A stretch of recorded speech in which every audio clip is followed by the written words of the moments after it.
अस्सलाम वालेकुम। पाक भारत जंग अभी ख़त्म नहीं हुई है।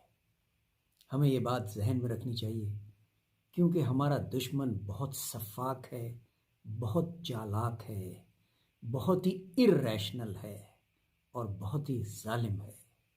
जी हाँ, जब ठुकाई हुई तो भागे भागे गए डोनाल्ड ट्रंप के पास और अमेरिका बहादुर से जंग बंदी का मुतालबा किया और जंग बंदी की भीख मांगी।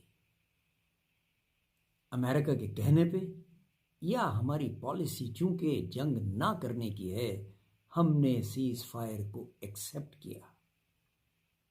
लेकिन दुश्मन बाज नहीं आ रहा और वो बार बार इंटिमिडेट कर रहा है कि हम जवाबी कार्रवाई करें ताकि वो हम पे ये इल्ज़ाम लगाए कि हमने सीज फायर की वॉयलेशन की है। क्योंकि उसका इंटरनेशनल स्टेचर, मीडिया और एनआरआईज यानी नॉन रेजिडेंट इंडियंस ऐसी पोजीशंस में हैं कि Bharat remains a darling of the west. तो इसलिए जो वायलेशंस वो कर रहा है वो दुनिया को नजर नहीं आएंगी, लेकिन हम करेंगे तो दुनिया फौरन बोल पड़ेगी। यही इंटरनेशनल सिस्टम है, मजबूरन।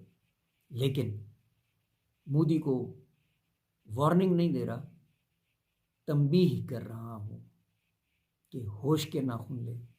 दो न्यूक्लियाई ताकतें हमें सारी उम्र हमारे वेस्टर्न लिटरेचर में और इंटेलेक्चुअल्स ने यही पढ़ाया कि दो न्यूक्लियाई ताकतें आपस में जंग नहीं करती। लेकिन साउथ एशिया में ये प्रिंसिपल वैलिड नहीं है। इस पे कभी डिटेल पे बात करेंगे। लेकिन आज मैं सिर्फ मोदी सरकार को तंबीह कर रहा हूं। अर्ज किया है, धमकी नहीं देता, तंबीह कर रहा हूं। शीशे के घर में बैठकर पत्थर न मारिए। घर आग लगाओगे तुम घर को मेरे,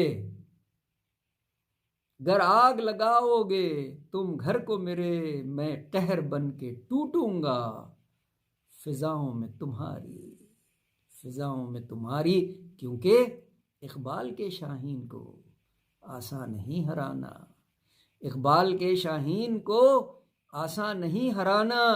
परवाज में उसका ही दुश्मन की तबाही, परवाज में उसकी है दुश्मन की तबाही। नजरें जमी हुई हैं उस मर्द मुजाहिद पर, दुश्मन को जमी बोस किया शमशीर अली से, दुश्मन को जमी बोस किया